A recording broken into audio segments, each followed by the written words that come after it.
hay otro Dios como nuestro Dios. No hay otro Señor como nuestro Señor. El Shaddai, Adonai, Yahvé, Jehová de los ejércitos, Elohim, nuestro Dios.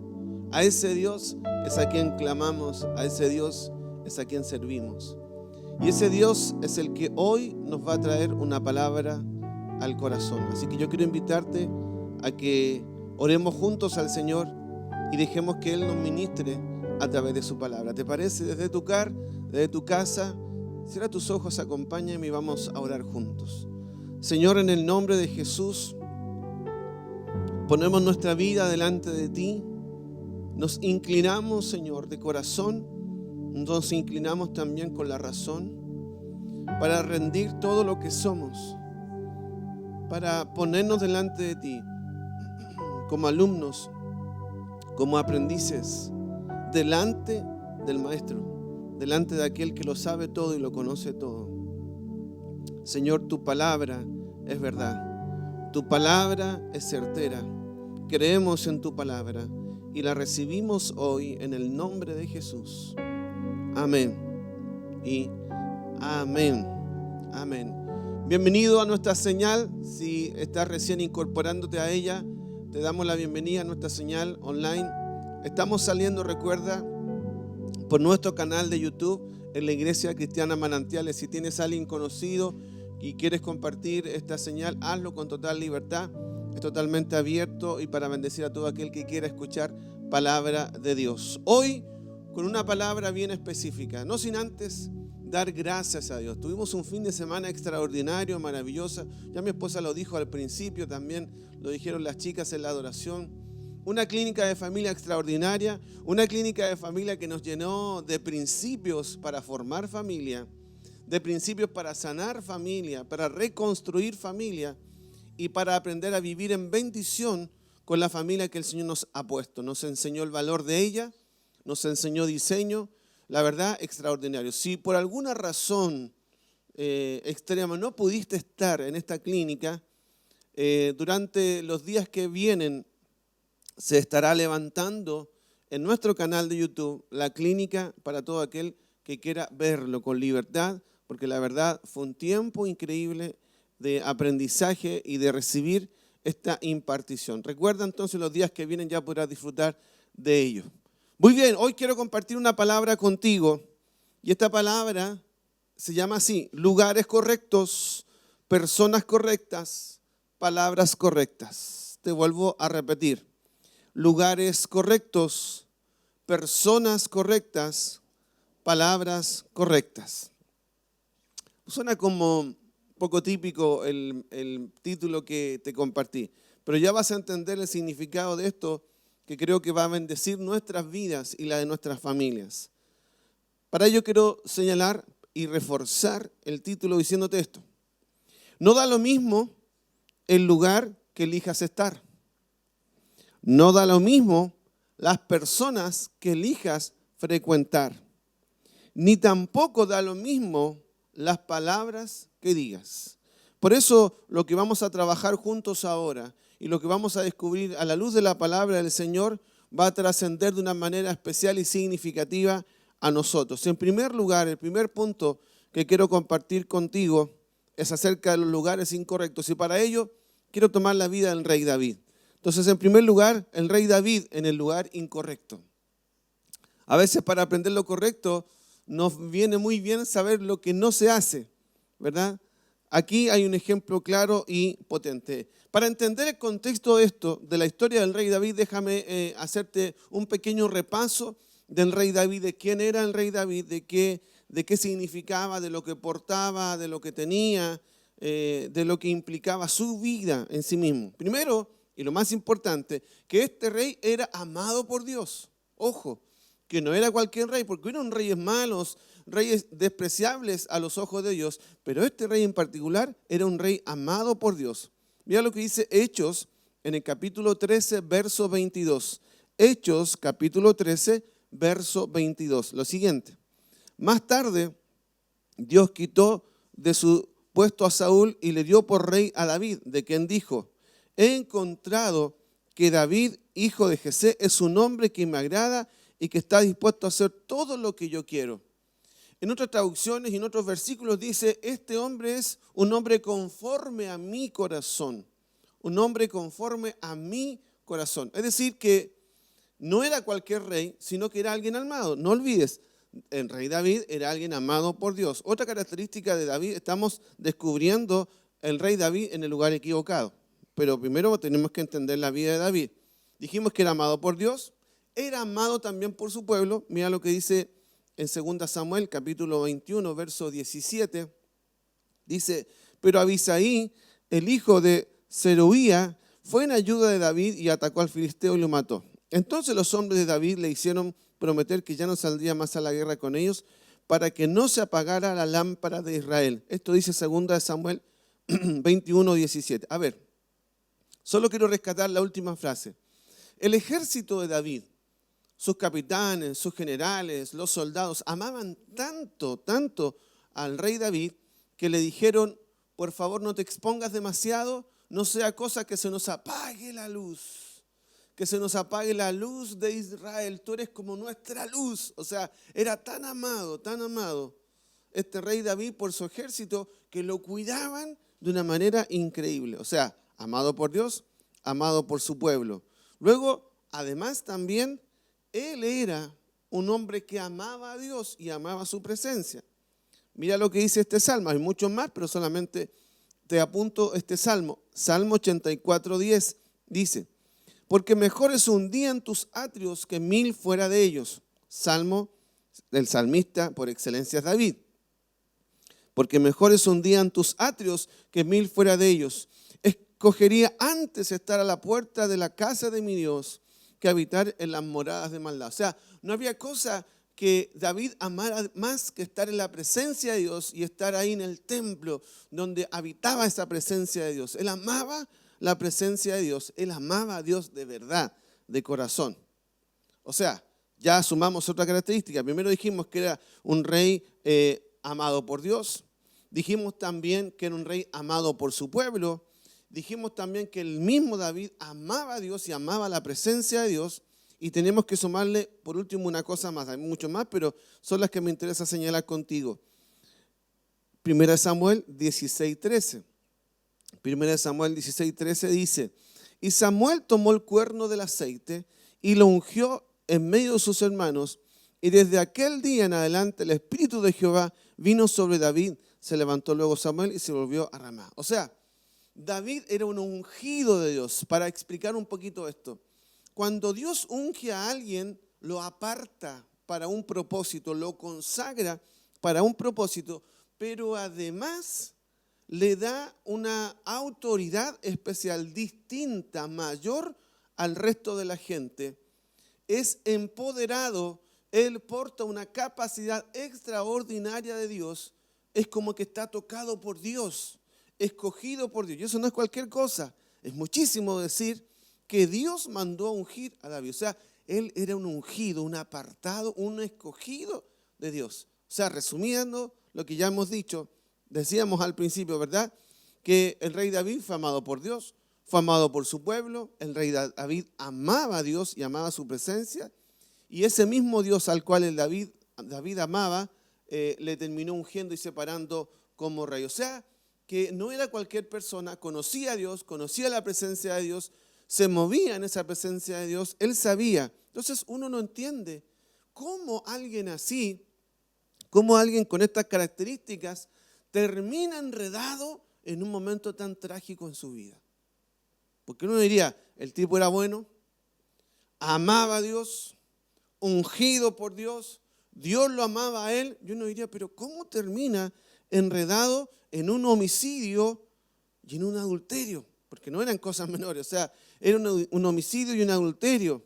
Entonces uno no entiende por qué le ocurre esto a David. Déjame ponerte en contexto porque no es mi idea, mi palabra, lo señala la Biblia en el libro de 2 de Samuel, capítulo 11, verso 1 al 2. 2 Samuel, capítulo 11, verso 1 al 2. Dice, aconteció el año siguiente, en el tiempo que salen los reyes a la guerra, que David envió a Joab y con él a sus siervos y a todo Israel, y destruyeron a los amonitas y sitiaron a Rabá. Pero David se quedó en Jerusalén. Y sucedió un día, al caer la tarde, que se levantó David de su lecho y se paseaba sobre el terreno de la casa real, y vio desde el terrado a una mujer que se estaba bañando, la cual era muy hermosa. Antes de analizar con detención este texto, cuesta entender que un hombre con el historial de David se vea enredado en una situación como esta. ¿Qué sucedió? Quiero contarte la historia porque es mucho más larga, pero no nos da el tiempo para leer tanto. Tú lo puedes leer después con tranquilidad la historia completa. Te la cuento. David sale a la azotea, se pone a mirar, y cuando él está mirando ahí en su palacio, de repente ve a una mujer hermosa que se estaba bañando.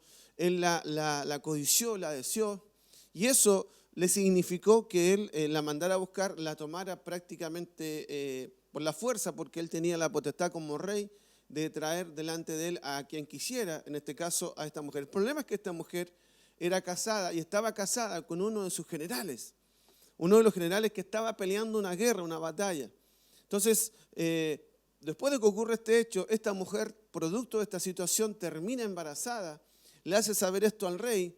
El rey trata de encubrir el asunto y se comienza a enredar una historia tan complicada porque él trató de hacer creer que iba a ser hijo de su general. El general, miren qué lealtad que tenía este general, que no quiso allegarse a su mujer porque había como una ley en esos tiempos que en los tiempos de guerra el soldado no podía estar con su mujer, tenía que estar en la guerra. Y él, alineado detrás de eso, no accedió frente a la invitación de David, y cuenta la historia que, la Biblia lo cuenta, que él termina durmiendo afuera de la casa, afuera del palacio. No se fue a su casa, no estuvo con su mujer, porque de esa manera a lo mejor él podía limpiar su nombre, pero no le resultó. Como no le resultó eso, tuvo que ir más lejos. ¿Ve que sucede esto? Cuando no te resulta una mentira, cuando no te resulta un plan engañoso, tienes que ir más lejos para lograrlo. Bueno, le pasó a David que queriendo y obstinado con esto, fue más lejos y mandó al frente de la batalla a este general. ¿Qué significa esto? Que mandarlo al frente de la batalla, en una batalla que era difícil, complicada, los que estaban al frente de la batalla eran los que recibían las primeras flechas, las que recibían los primeros ataques y los que tenían más probabilidades de morir. O sea, en realidad él lo mandó a propósito adelante para que muriera. Él necesitaba encubrir su pecado, su falta. Hizo todo lo que podía. Escúchame, no se puede encubrir eternamente lo equivocado. Llegará el momento que siempre sale a la luz. Bueno, le pasó a David. Hizo todo esto. Resultado, termina muriendo este soldado. Y trágicamente entonces, al él morir, él manda a buscar a la que fue su mujer y la trae a su casa para quedarse con ella. Ahora, esto gratis no le salió. Esto gratis no le salió. Tuvo que venir el profeta Natán, a confrontar el pecado. Gracias a Dios que él se da cuenta, se arrepiente, le pide perdón a Dios, vuelve a ese estado de comunión con Dios. Él sufre y hay salmos registrados. Ahí está el Salmo 51 y otros salmos más que cuentan del dolor que tuvo David luego de haber pecado y haber perdido esta comunión tan preciosa, tan especial que tenía con Dios. Pero la cuestión es que cuando él vuelve, esto no le salió gratis, querido. Y es allí donde quiero llegar contigo. Esto no le salió gratis. Déjame leerte 2 Samuel capítulo 13, verso 32.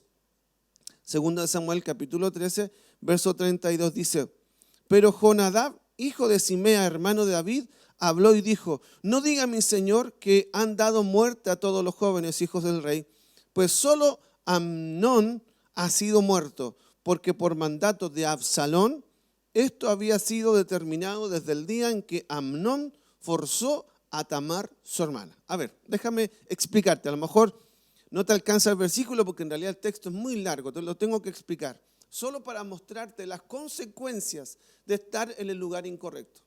David estuvo en el lugar incorrecto y esto gratis no le salió. ¿Qué significó? Que sus generaciones pagaron la consecuencia. O sea, hoy te parece nada, Hoy como que da lo mismo. Hoy no vas a notar una gran diferencia. Escúchame, no lo vas a notar. Pero lo que no ocurre en esta generación, en tu generación, lo va a terminar pagando tus generaciones. Tus generaciones tendrán que asumir las consecuencias de tú haber estado en un lugar incorrecto. David lo vivió, el rey David. ¿Sabes qué pasó? David tuvo muchos hijos, también como tenía esposas, tuvo hijos con diferentes esposas que él tuvo, mujeres que él tuvo. Bueno, ¿qué pasó? Que resultado de esto, uno de sus hijos se obsesiona con una hermana al punto de llegar a violentarla, de llegar a violar a esa hermana, aprovecharse de esa hermana. Esta hermana desconsolada, herida, busca ayuda en otro de los hijos de David, que también era hermano, y le cuenta todo lo ocurrido. Y este planeó vengarse y terminó al poco tiempo matando a ese hijo. O sea, mira hasta dónde llega. Mira hasta dónde llega el haber estado en un lugar incorrecto. Una hija violada, un hijo muerto, Absalón que había matado a Amnón, que era el que había cometido este delito. Absalón termina, más tarde, dice la Biblia, nos cuenta que termina rebelándose en contra del padre, lo termina desafiando, termina queriendo quitarle el reino, entran en una disputa tan grande y finalmente Absalón muere de manera trágica. Nos cuenta la Biblia que él, tratando de robarle el reino a su padre, el rey David, termina enredado en un árbol del que quedó colgado, y uno de los generales de David le termina dando muerte. O sea, mira hasta dónde llegaron las consecuencias por el solo hecho de haber estado en el lugar equivocado. Pero pastor, ¿qué tiene que ver esto conmigo? ¿A dónde va esta palabra? ¿Sabe? Nosotros tenemos una humanidad, una naturaleza pecaminosa. Desde el día en que Adán entró en pecado y toda la humanidad por consecuencia en pecado, tenemos una naturaleza pecaminosa.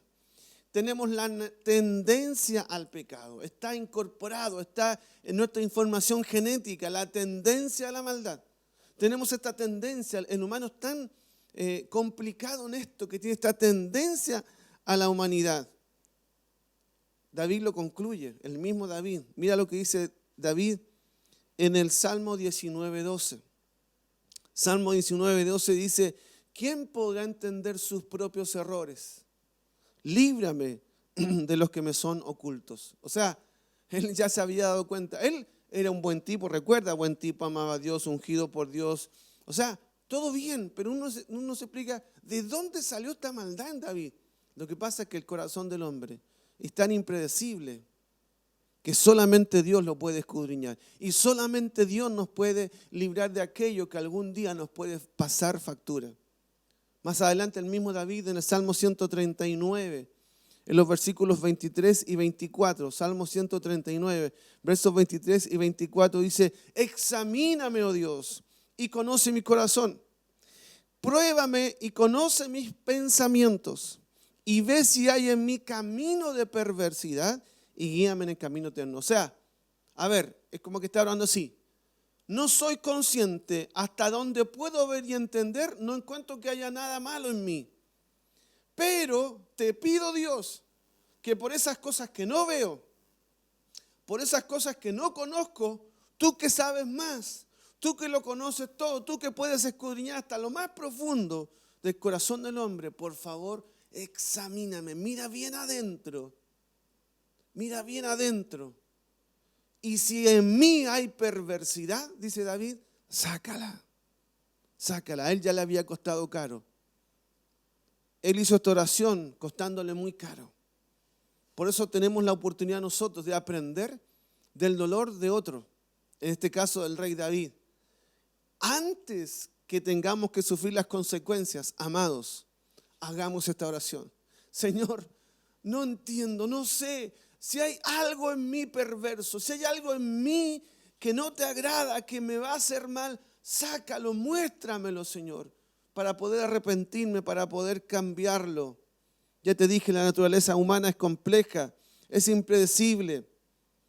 La concupiscencia de la que habla el Nuevo Testamento en realidad significa tendencia al pecado. Nosotros tenemos tendencia al pecado.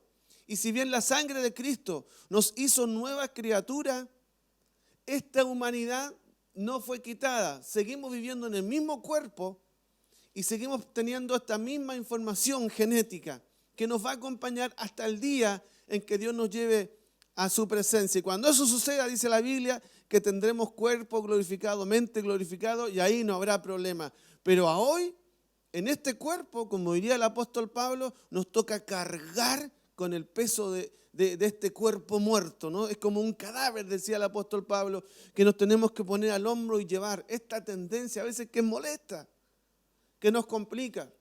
Yo no digo esto para desanimarte, lo que estoy haciendo es ponerte en alerta y hacerte consciente de esto para que no te gane la tendencia al pecado. Yo una vez puse este ejemplo y lo he repetido varias veces. La tendencia al pecado que está en nosotros, que sería como la carne, dicho también en términos bíblicos, la carne versus el espíritu, es como que en tu casa tú tuvieras dos animales. Animales me refiero a dos mascotas, dos perros de pelea. Vamos a pensar unos Doberman, unos Pitbull, dos en tu casa. Uno es carnalidad y otro es espíritu. Carne y espíritu. Están los dos ahí. No los puedes matar y tienes que aprender a sobrellevar esto. Entonces la manera de hacer fuerte a uno y que el otro no gobierne, porque estando los dos ahí, será una pelea eterna de quién gobierna de los dos. Los dos quieren ser macho alfa, los dos quieren sacar partido, los dos quieren gobernar, los dos quieren hacer del lugar su territorio. Entonces, ¿cómo solucionamos esto? Alguien me enseñó una vez y me dijo, tú tienes que darle de comer al que quieres hacer fuerte y quitarle la comida al que quieres dejar nulo. O sea, voy a darle de comer al del espíritu, ¿verdad? Y voy a dejar morir de hambre o debilitar al punto máximo a la carne. Esta naturaleza está en nosotros y nos va a acompañar. Lo que tienes que ser consciente es que tú no puedes alimentar esa carnalidad, esa humanidad, esa concupiscencia, no la alimentes. Manténla a raya, manténla minimizada, manténla alejada al punto que no tenga gobierno sobre tu vida. Y la manera es no dándole de comer y dándole de comer a la vida en el Espíritu, a la vida en Dios y a la comunión con Dios. En el caso de David, ya te dije, él tuvo que experimentar en su propia vida esto y lo vivió con tristeza. Mire, ojo que Dios puede estar mostrándote a través de esta palabra aquello que has estado tratando de negar o justificar. Lo peor que puedes hacer, el peor negocio que puedes hacer es salir a justificar o es salir a negar esto. David también lo hizo, no eres el único. A veces cuando te están hablando de algo que hiciste mal, a veces cuando alguien te está corrigiendo, alguien de autoridad te está corrigiendo y te está hablando de aquello que hiciste mal, la primera reacción nuestra es decir, yo no fui, yo no lo hice, no creo que sea así, no soy de esa manera, no soy de esa forma. Dios no podrá cambiar algo que tú no admites. Dios no podrá transformar aquello que no reconozcas. Si sigues empecinado en la idea que eres un perfecto, si sigues empecinado en la idea de que no hay nada que mejorar y que ya mejoraste todo, que eres lo mejor que hay y lo mejor que existe, entonces la gracia no opera en tu vida. La remisión de pecados no se activa. Si te crees un experto sin pecado, entonces la sangre de Cristo se puede hacer inefectiva en tu vida. Tienes que imitar a David. Dile, Señor, líbrame de los pecados que me son ocultos. El mejor negocio es admitir la posibilidad de que hay pecados que tú no ves y no conoces en tu vida. No hay mejor negocio que eso. Ahora, para esto se necesita humildad. Porque hay que agachar el corazón, agachar la razón y decir, Señor, puede ser que yo no me dé cuenta. Quizás tengas razón, Señor. Yo no lo había visto de esta manera. Cuando tú haces ese ejercicio, estás camino a una renovación en tu vida, a un perdón, a un arrepentimiento y por lo tanto, aunque Dios te lave, lávame más y más de mi maldad. Dios no te puede lavar si tú no dices estar sucio.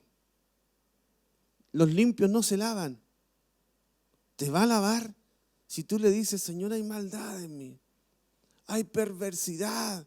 Admítelo, querido. ¿Por qué luchas tanto con tu ego? ¿Por qué luchas tanto con tu razón? ¿Por qué tu razón puede más? Recuerda, esto tiene consecuencias y son caras. ¿No es mejor negocio ser humilde y decir, Señor, hay perversidad, es verdad? Soy egoísta, es verdad. Soy irónico, es verdad, Señor, me cuesta el perdón, es verdad, tengo envidia. Mira, no es difícil. Si lo dices y lo pones en palabra, Dios te puede lavar. Lávame más y más de mi maldad y límpiame de mis pecados. ¿Sabes cuál fue el problema de David? Es que el deber de un rey en esos años era salir con su ejército a la batalla. Ahora, David ya había peleado un montón de batallas. Ya sabía el sabor que tiene la victoria en el campo de batalla. Había practicado un montón de estrategias. Si ya había matado osos, había matado un montón de animales, había matado a Goliat, o sea que tenía un prontuario de batallas como para sentirse experto y decir, no, ¿yo qué voy a hacerlo? No, ¿yo qué voy a estar? No, si ya lo hice, ya lo conozco, ¿para qué? No es necesario que lo hagan los que vengan. Que vaya a la batalla no significaba necesariamente que se ponga a pelear. De hecho, leímos un par de versículos hacia atrás que el ejército le dijo, no te pongas ahí donde la batalla es complicada. Ahora, el deber de él era ir y estar. Quiero leerte de nuevo para que no olvides. 2 Samuel capítulo 11, verso 1. Dice, aconteció en el año siguiente, en el tiempo que salen los reyes a la guerra. ¿Cuál era el tiempo? ¿Cuál era la santa convocatoria? Salir a la guerra. Que David envió a Joab y con él a sus siervos y a todo Israel y destruyeron a los amonitas y sitiaron a Rabá. Pero, diga conmigo, pero David se quedó en Jerusalén. Esto fue el problema. Esto es lo que le costó caro a David. La convocatoria era ir a la batalla. Ahora, ¿qué hacía en la batalla? Capaz que se sentaba a tomar un café cuando veía a su ejército ganar, no importa. O capaz que iba a abrazar a los muchachos, a darle una arenga antes de la guerra. Y era todo lo que hacía. No importa, en que incluso no hiciera nada y se pusiera en su caballo a mirar cómo el pueblo ganaba las batallas para Dios. Es que no se trata de lo que tenía o no tenía que hacer. No se trata si le gustaba o no le gustaba. El deber de él era estar ahí.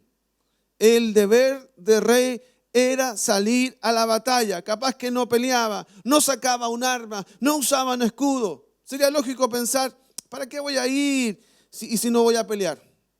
¿Para qué voy a salir si ya sé lo que va a pasar? He asistido a tantas clínicas de familia que una más. He ido a tantos retiros de matrimonio que otro más. He estado en tantos cultos que otro más. Da lo mismo. He ido a tantas ya convenciones que me oró a mí el pastor tanto, que era un hombre ungido. Ya estoy ungido, ya estoy bien, estoy por sobre la media. He ganado tantas batallas. Tengo tantas historias que contar de la fe, que yo ya no estoy para esas cosas. Que vayan otros, que vayan los novatos. Esto no es para mí. No se trata de si quieres. No se trata ni siquiera si es que puedes. Tampoco de que si sientes ir o ganas de estar. Se trata de estar donde debes estar. De eso se trata. De estar donde debes estar. Y no importa si ahí no haces nada. No tienes que hacer algo para estar. Sencillamente debes estar. Y tú debes estar donde Dios te convocó a estar. ¿Sabe la cantidad de predicaciones que yo he escuchado en mi vida? ¿Sabe la cantidad de reuniones a las que he asistido en mi vida? Estoy seguro que supero con creces a todos los que me están escuchando. Pero hubo algo que yo entendí. Que aunque yo no quisiera, que aunque yo no sintiera ganas, yo tenía que estar donde Él me mandó a estar. Eso me libró. Eso hizo la diferencia. Porque fuera de ese lugar, ¿sabe qué? Corro peligro. Y puedes terminar hipotecando tu llamado o ministerio. No, no me conecto a los jóvenes. No, no me conecto a las mujeres. ¿Qué me va a estar conectando a esto de los matrimonios? Yo escuché una vez decir, yo he oído tanto, siempre hablan lo mismo en estas jornadas de matrimonio. ¿Tan capo eres? Ahora, yo se lo escuché decir esto a alguien que tiene un desastre de matrimonio, si eso es lo más tremendo.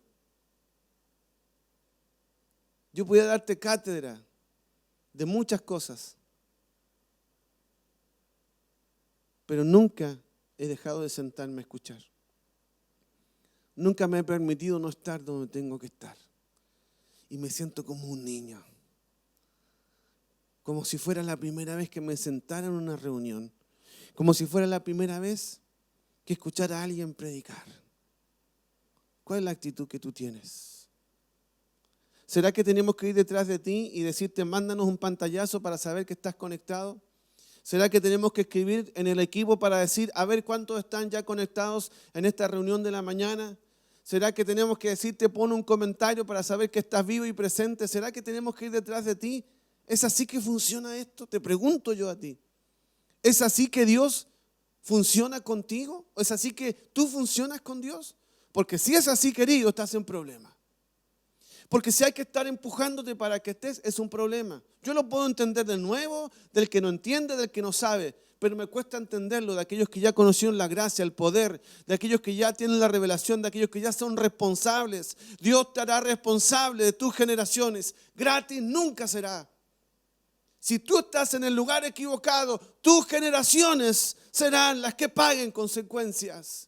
Y no te lo estoy deseando, ni tampoco te lo estoy profetizando. Es una advertencia en base a la propia palabra de Dios. No hubo alguien más ungido que David, más poderoso que David, más rico que David, más amado que David, y terminó hipotecando sus generaciones. ¿Eso quieres tú, querido? Yo no sé si tú eres más que David, como para que no te haga falta estar en una clínica, en una convocatoria, en la noche de adoración que vayamos a tener. Yo no sé qué tan fuerte te crees ser. Yo no sé qué tan maduro crees que eres. No sé qué tan superado te sientas en todo. Pero yo me siento dependiente, me siento vulnerable. Que el que esté firme, dice la Biblia, mire que no caiga. Yo me siento vulnerable y necesito de Él. Yo no sé tú. Pero yo no puedo vivir si no es estar allí en su presencia. Te hago una pregunta. ¿Qué hubiera pasado si David va a la batalla?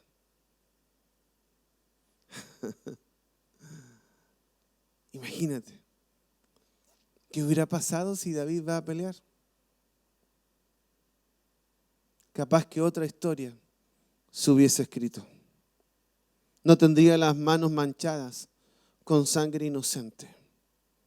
No hubiese perversión, porque mira, la perversión que él sembró fue la perversión que cosecharon sus generaciones. Capaz que sus descendencias no hubieran terminado muertas ni violentadas. Capaz que su hijo no se hubiera levantado en rebelión en contra de él y hubiese terminado muerto trágicamente. Tantas cosas que se hubiesen podido evitar si tan solo hubiera estado en el lugar correcto. Sería otra historia que estemos escribiendo. ¿Cuál es el lugar correcto? El lugar donde Dios te convocó. Hoy, por ejemplo, este es el lugar correcto. Porque si estás haciendo otra cosa, porque si estás durmiendo, Porque si te pusiste a hacer trabajo en este rato donde debes estar, estás poniéndote en riesgo, querido. ¿Cuál es el lugar correcto? Cada convocatoria que el Señor haga, ese es el lugar correcto. Sientas o no sientas ganas de ir, sepas o no sepas todo, se prediquen cosas que ya se predicaron, no importa, querido. Es que es la atmósfera, es que es el lugar correcto. Y si estás en el lugar correcto, estás bajo protección tú y están bajo protección tus generaciones. Yo amo a mis hijos, amo a mis generaciones y no quiero que ellos sufran ningún descuido mío. En lo que pueda y dependa de mí, trataré de amarlos consecuentemente. Vale más estar en el lugar correcto que un juguete que le regalas a tu hijo. El juguete tu hijo lo va a olvidar en un par de años más, pero el haber estado en el lugar correcto, tu padre que me estás escuchando, le va a asegurar su vida. Ojo, lugar correcto. Segunda cosa que te mencioné en el título de esta palabra, personas correctas. Personas correctas. Quiero ir contigo al libro de Ruth en el capítulo 1, verso 16. Ruth, capítulo 1, verso 16. Dice, respondió Ruth, no me ruegues que te deje y me aparte de ti, porque a donde quiera que tú fueres, iré yo, y donde quiera que vivieres, viviré. Tu pueblo será mi pueblo y tu Dios, mi Dios. A ver, esta era la historia de la nuera con su suegra. Yo no estoy diciendo que todas las nueras sean personas correctas ni que todas las suegras sean personas correctas, porque no es el lugar, sino que es el corazón. No es el lugar que tienes en determinada familia, sino que es el corazón que portas, lo que te hace una persona correcta. En este caso, Noemí era una persona correcta porque amaba a Dios. Porque si hubiera sido una mujer necia, sencillamente, por más que fuera suegra o mamá o hermana, era necia y con un necio tú no puedes estar. Ella era alguien especial, lo que la hacía especial era que era una mujer que temía a Dios y amaba a Dios. Y que tuvo la capacidad incluso de bendecir no solo a sus hijos naturales, sino que fue más allá y bendijo sus generaciones. Mira lo importante de estar con una persona correcta. Esto lo vio la nuera y se dio cuenta de la sabiduría que tenía esta mujer. Se dio cuenta del temor de Dios que tenía esta mujer. Se dio cuenta cómo esta mujer era una mujer de principios que la elevaba. Entonces ella tuvo que tomar la decisión, volver con su pueblo, que el pueblo de ella no era precisamente un pueblo que amaba a Dios, pero era la familia conocida, el amigo, aquel con el que tomó el mate, el café, con el que jugó a la pelota, con el que podría hablar tonterías. Era la gente conocida. Es cómodo estar con la gente fácil. Pero ella tuvo que elegir entre irse con lo fácil, que no le daba fruto, o tomar el camino de la sabiduría, representada en este caso en Noemí. Ella tuvo que tomar la decisión, ¿qué hago? ¿Me voy con lo fácil, repito historias de mis viejos, vuelvo a hacer lo que por años han sido mis generaciones?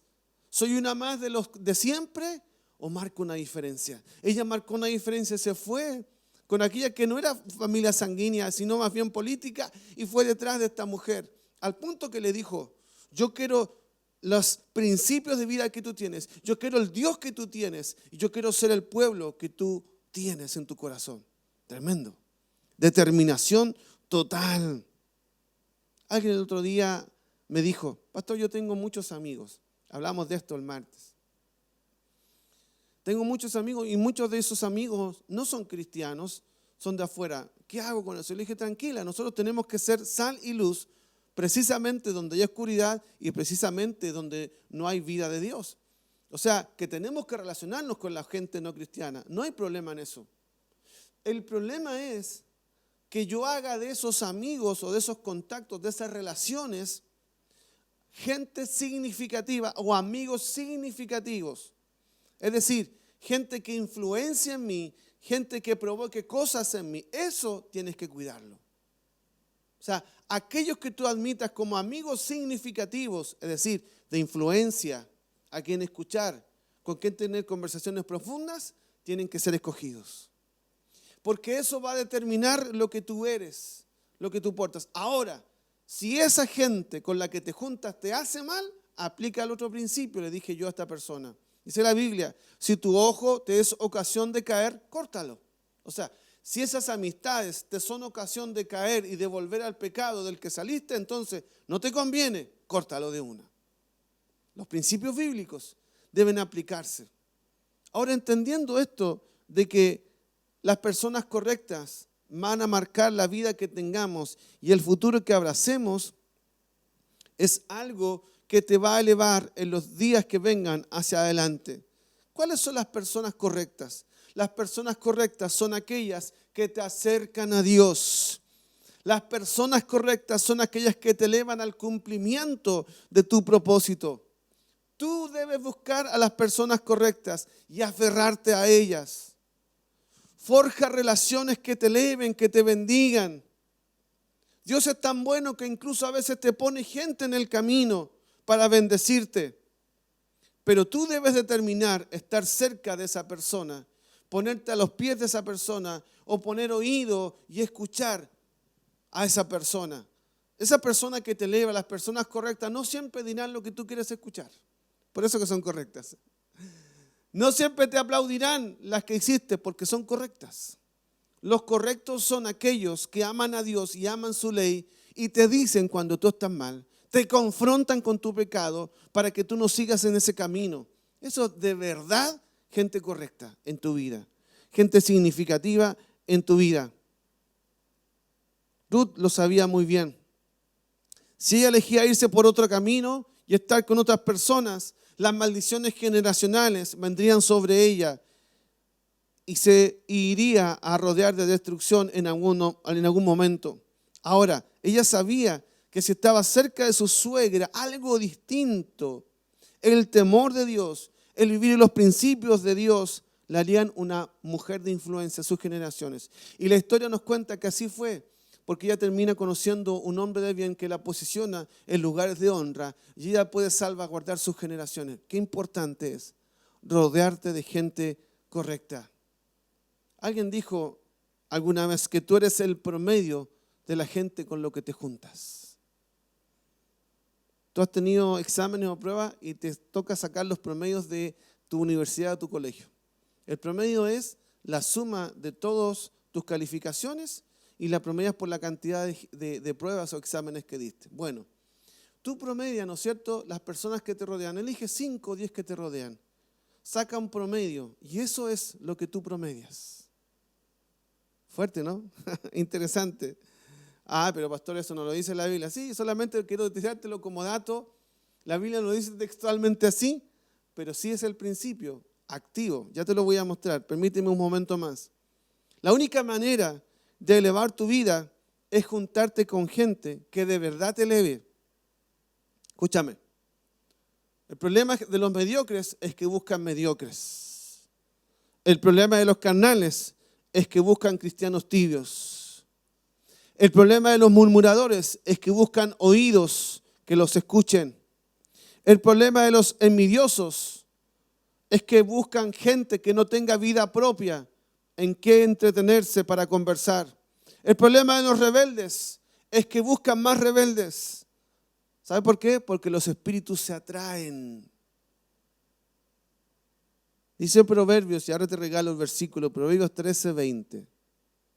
Proverbios 13:20. El que anda con sabios, sabio será. Mas el que se junta con necios, será quebrantado. No lo digo yo, lo dice la Biblia. Capaz que tú te juntaste cuando todavía no eres sabio, pero como te juntaste tanto con los sabios, ¿sabes qué va a pasar? Te vas a terminar siendo sabio. ¡Qué increíble! Te eleva, te promedia hacia arriba, no hacia abajo. ¿Me entiendes? La gente que te hace bien te va a levantar, te va a promediar para arriba, te va a tirar para arriba, no para abajo, no para que te hundan más. Yo te pregunto, ¿qué tipo de gente se atraes a tu vida? ¿Qué tipo de gente? Te dije, en primer lugar, lugares correctos. En segundo lugar, personas correctas. Y en tercer lugar, palabras correctas. Palabras correctas. Quiero volver a tomar lo que dijo Ruth. Ruth tuvo una palabra correcta, una respuesta correcta para un momento determinado y trascendental en su vida. O sea, ella dijo, no te voy a dejar, me voy a ir contigo, te voy a acompañar, tu Dios será mi Dios, tu pueblo será mi pueblo. Respuesta correcta. Una respuesta correcta la posicionó en una temporada de bendición. Una respuesta incorrecta te puede dejar fuera de una temporada de Dios. Esto es fuerte, esto es tremendo. Esto le pasó a Abigail. Abigail tenía un esposo, y déjame leerte la historia en 1 Samuel, capítulo 25, versos 23 al 42. 1 Samuel 25, del 23 al 42. Nos cuenta la historia ahí, no es muchísimo los versículos, pero nos cuenta la historia de que había una mujer llamada Abigail con su esposo Nabal. Nabal, que significa estúpido, tonto, necio. Ella estaba casada con un necio, el tipo era borracho. Mira, me leo lo que dice el verso 24, dice, se arrojó a sus pies y dijo, Señor mío, yo no tengo la culpa, deje esta sierva suya le hable, ruego que me escuche, no haga usted caso de ese grosero de Nabal, pues le hace honor a su nombre que significa necio. La necedad lo acompaña por todas partes. Yo por mi parte no vi los mensajeros que usted, mi Señor, envió. O sea, el tipo era un necio, un soberbio. ¿Qué pasó? Respuesta incorrecta. El ejército de David venía pasando por el lugar. En contexto, para que entiendas, el ejército de David había cuidado los campos de Nabal. Dice la Biblia que Nabal era rico, que tenía muchos ganados, que era un hombre que tenía tierra. Y el ejército de David le protegió las tierras, el ganado y a sus trabajadores para que no le pasara nada y los ejércitos contrarios no le robaran, no le hicieran daño. O sea, le había hecho un bien David sin conocerlo. Y en un momento David necesitó de Nabal y le mandó a pedir comida para su ejército. El tipo, no es que no tenía, si el tipo era rico, le sobraba. Pero era tan necio, tan soberbio, que cuando David le manda a pedir, él dice, ¿qué le voy a dar comida a estos tipos? Este debe ser otro más que se aprovecha. Este debe ser otro más de los pastores que anda pidiendo plata. Este debe ser otro más de los que se aprovecha de la gente. Respondió estupideces. ¿Sabe qué significó? Que el rey se sintió ofendido y determinó exterminar su familia. Fuerte, fuerte. Y dice la Biblia que él preparó su ejército, iban a pasar por ahí porque había deshonrado al rey y terminaría muerto él y toda su casa. Y aquí viene la respuesta correcta de una mujer sabia. Dice el verso 26, pero ahora el Señor le ha impedido a usted, le está hablando a Abigail, a David. Voy a leer un poquito antes, permíteme unos minutos más porque el texto y el contexto nos van a ayudar mucho. Dice, cuando Abigail vio a David, se bajó rápidamente del asno y se inclinó ante él. O sea, no era soberbia como su esposo, se humilló. Qué importante es humillarse. Se inclinó ante él, postrándose rostro en tierra. Se arrojó a sus pies y dijo, Señor mío, yo tenga la culpa. ¡Wow! Ya ahí entró ganando. En realidad, el necio había sido el estúpido del marido. Pero ella, humillada, dijo, Señor, la culpa también es mía. ¡Wow! No hay cosa que conmueva más a Dios que cuando nosotros nos humillamos y asumimos la culpa, aun cuando fue nuestro esposo, nuestra esposa o nuestro hijo. Y asumimos la culpa, decimos, te pedimos perdón, fue nuestra culpa. Uf, qué grandeza hay que tener, ¿no? Esta mujer fue grande. Dice, Señor mío, yo tengo la culpa, deje que esta sierva suya le hable, le pide permiso para hablar, no era cualquier cosa hablarle a un rey. Le ruego que me escuche. Mire con el respeto que le habla. Palabras correctas. Tienes que saber delante de quién estás. Tienes que saber delante de quién estás. Una vez me encontré con alguien. Estábamos en una mesa de reino. Estaba hablando un hombre tremendo de Dios. Habíamos pastores y este hombre de Dios. Y un desubicado ahí comenzó a hacerle chistes. Comenzó a menoscabar esa mesa.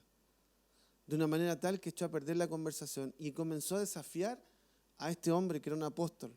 Lo comenzó a desafiar con las preguntas necias que le hacía. ¿Sabe qué hizo el sabio? Guardó silencio. Yo tenía unas ganas de pegarle al tipo, de sacarlo a patadas de esa mesa. Él no entendió, ese necio no entendió delante de quién estaba. Capaz que ese día, si él guardaba silencio y él tenía una sola respuesta correcta, Dios lo promocionaba y entraba en una nueva temporada. Pero su necedad lo hizo quedar fuera de una bendición. Cuidado en cómo te diriges. Aprende a reconocer delante de quién estás. Si estás delante de una autoridad, debes saber hablarle a esa autoridad. Si estás delante de un hombre o una mujer de Dios, debes saber hablarle con respeto y con honra y con reconocimiento a ese hombre o esa mujer de Dios. Cuidado con tu tono de voz. Cuidado en cómo te diriges a la persona de autoridad. Cuidado con los mantos. Sabio, sé sabio. Una palabra te ubica o una palabra te deja fuera. Cuidado, cuidado. Esta mujer con una actitud, con una dulzura, con un respeto, se inclinó y le comenzó a decir todo lo que estamos leyendo ahora. Verso 26. Pero ahora el Señor le ha impedido a usted derramar sangre y hacerse justicia. Ella no le dijo, a ver, a mí me parece injusto lo que está haciendo David, esto de que venga a matar a la gente. No, ella estaba delante del rey. Ella no salió a pelear con sus argumentos, por más que fuera justo. Pero tú tienes que leer que este es un mundo espiritual, que esto es un reino, que tiene principios espirituales. Tú no puedes salir a pedirle explicaciones al hombre de autoridad. Tú no puedes salir a pedirle explicaciones al hombre de la visión. Tú no puedes salir a cuestionar algo que Dios le habló al hombre de Dios, porque cuando el hombre de Dios tiene una palabra de Dios, Dios lo respalda y no hay nada que pueda ir en contra de eso. Pastor, ¿y si se equivoca? Aún en la equivocación, Dios no le quita el respaldo. Después él tendrá que dar cuenta delante de Dios de aquello que no hizo bien. A ti te corresponde ser sabio. A ti te corresponde palabras correctas. A ti te corresponde actitud correcta. A ti te corresponde hablar lo correcto, como esta mujer. Le explicó con sabiduría y le dijo, mi Señor, tan cierto como que el Señor y usted viven, por eso pido que a sus enemigos, lo honra, mire, que a sus enemigos y a todos los que quieren hacerle daño les pase lo mismo que a Nabal. Acepte usted este regalo, lo honra. De su servidora le ha traído y repártalo entre los criados, eso que le había negado el necio de su marido. Yo le ruego que perdone el atrevimiento de esta servidora suya, otra vez reconocimiento. Ciertamente el Señor le dará a usted una dinastía que se mantendrá firme. O sea, la mujer sabía lo que portaba ese hombre. Y nunca nadie podrá hacerle a usted ningún daño. O sea, el que tocaba a David, muerto, porque era un ungido de Dios. Pues usted pelea las batallas del Señor. Aun si alguien lo persigue con la intención de matarlo, su vida estará protegida por el Señor su Dios. ¡Qué mujer revelada! Mientras que sus enemigos serán lanzados a la destrucción. Así que cuando el Señor le haya hecho todo el bien que le ha prometido y lo establezca como jefe de Israel, por eso cuidado. No menosprecies a alguien que está en el proceso. Si ya fue ungido por Dios, cuidado, no menosprecies. ¿Sabes? Siento en mi espíritu esto. Siento en mi espíritu esto y mientras suena la adoración quiero compartirte esto. Yo sé que el Señor ungió a mi hijo. Esto nunca lo he dicho. Y lo digo ahora porque es lo que me tocó también vivir con mi padre cuando el Señor me ungió a mí.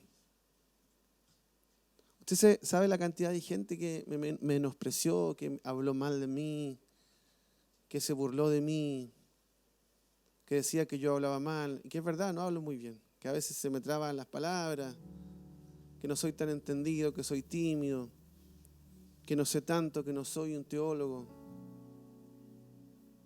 Me hace pensar en lo que hoy comienza a vivir Alonso cuando él hace las transmisiones, en la sencillez que él tiene, con ese corazón que Él tiene. Me preocupa que algunos, con falta de revelación, menosprecian lo que Él tiene. Como sucedió al principio de nuestro ministerio con mi esposa, que menospreciaron. ¿Sabes la cantidad de gente que menospreció a mi esposa? Que le dijeron, yo te vi, hubo una mujer que le dijo, yo te vi correr por las bancas de la iglesia, eras una desordenada, te arrastrabas por el piso, nunca te llamaré pastora, así le dijo. Qué falta de revelación, ¿no? Benditos son, escúchame bien, benditos son los revelados, que ven mantos, que ven el aceite de la consagración.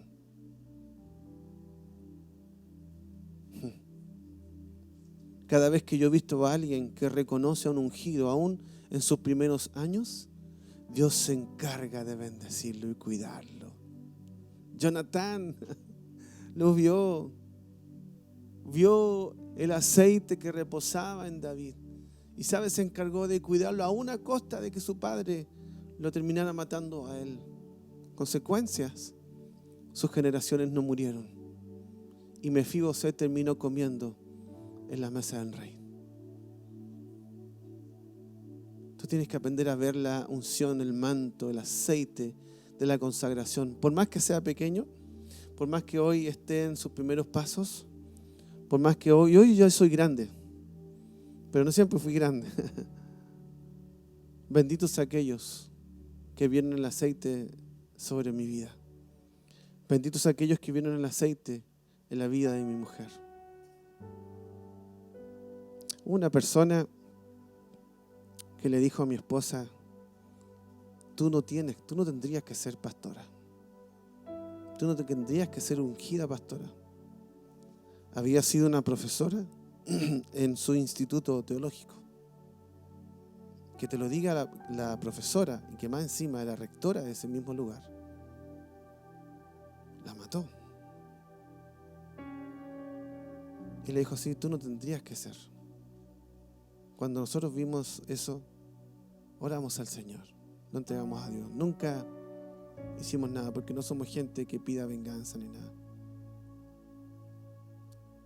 Pasaron los años, mi esposa comenzó a ser respaldada por Dios, usada, una mujer tremenda, como hoy ustedes la ven. Y cuando supimos noticias de esta persona, nos enteramos que sus hijos hoy no están en el ministerio, que ellos terminaron jubilados sin ningún fruto en el lugar donde estaban haciendo su tarea.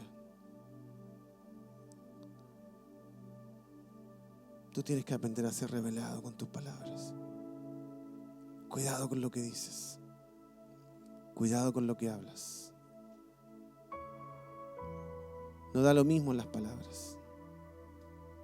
Esta mujer dice, cuando el Señor te haya hecho todo el bien que ha prometido y ya te haya establecido como jefe de Israel, ¿no tendrá usted que sufrir la pena? Mire, qué inteligente la mujer. Le dice, ¿para qué te vas a ensuciar? No vale la pena que mate a este necio. Usted, mi rey, siga adelante, es un ungido del Señor. Que no le quede este mal recuerdo de este momento, no se complique, para que no tenga que arrepentirse de haber derramado sangre inocente. Y le dice, y cuando esté como jefe, cuando llegue el cumplimiento de tu palabra, acuérdese de esta sierva. Qué mujer revelada. Qué palabras correctas. Y ahí David le responde, bendita sea el Señor, bendito sea el Señor, Dios de Israel, que te envió hoy a mi encuentro. Y bendita seas tú por tu juicio, por tus palabras, porque ella le impidió derramar sangre inocente, se fue en paz. Y la historia cuenta que el hombre, cuando escucha esta noticia, le da como un patatún al corazón, que estaba borracho, entre paréntesis. El tipo era un desastre, el esposo de esta mujer. Termina muerto. Dice la Biblia que Dios le pone la mano encima. Ojo, Dios le pone la mano encima y muere Nabal. Ella termina viuda. David, que no se había olvidado de esta mujer tan especial, la manda a llamar y la hace su esposa. Respuestas correctas te posicionan en la siguiente temporada, pero además bendice tus generaciones. Quiero terminar con esto. Lugares correctos, personas correctas, palabras correctas. Estamos en un viaje y estamos en la última etapa de este viaje. Tú tienes que aprender esta lección, querido. Lugares correctos, personas correctas, palabras correctas.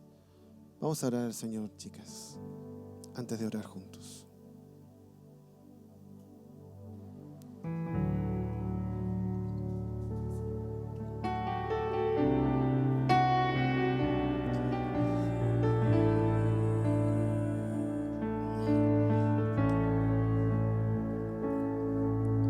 Quiero estar donde tú estás, cerca de tu corazón, que no hay nadie como tú. Cristo, no hay nadie como tú.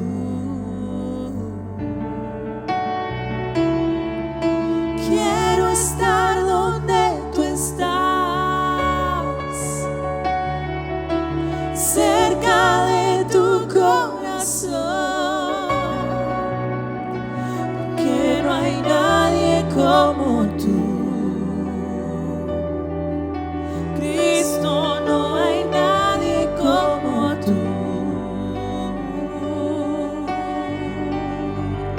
Quiero estar donde tú estás, cerca de tu corazón, porque no hay nadie como tú. Cristo, no hay nadie como tú. Santo, Santo, Santo, Santo, Santo, Santo. Cristo, te amo, Cristo, te amo. Santo, Santo, Santo, Santo, Santo, Santo. Cristo, te amo, Cristo, te amo. Quiero estar donde tú estás, cerca de tu corazón, que no hay nadie como tú. Cristo, no hay nadie como tú.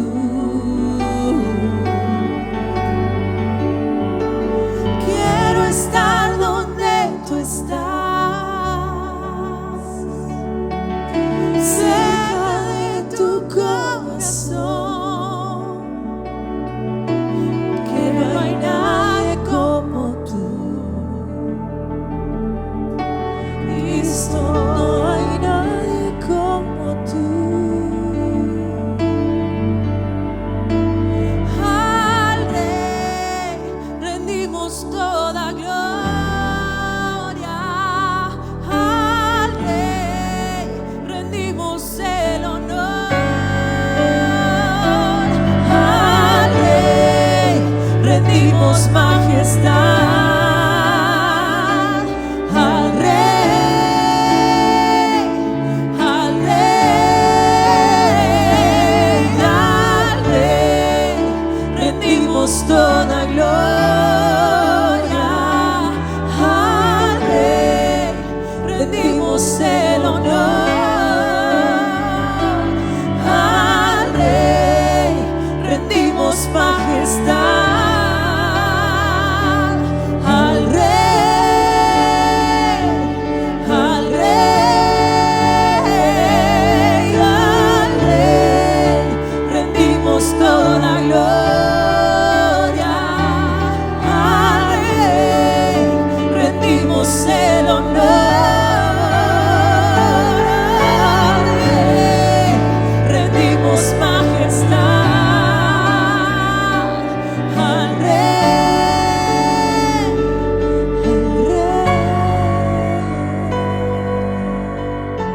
Quiero invitarte a que oremos juntos, porque esta palabra debe atravesar nuestras vidas.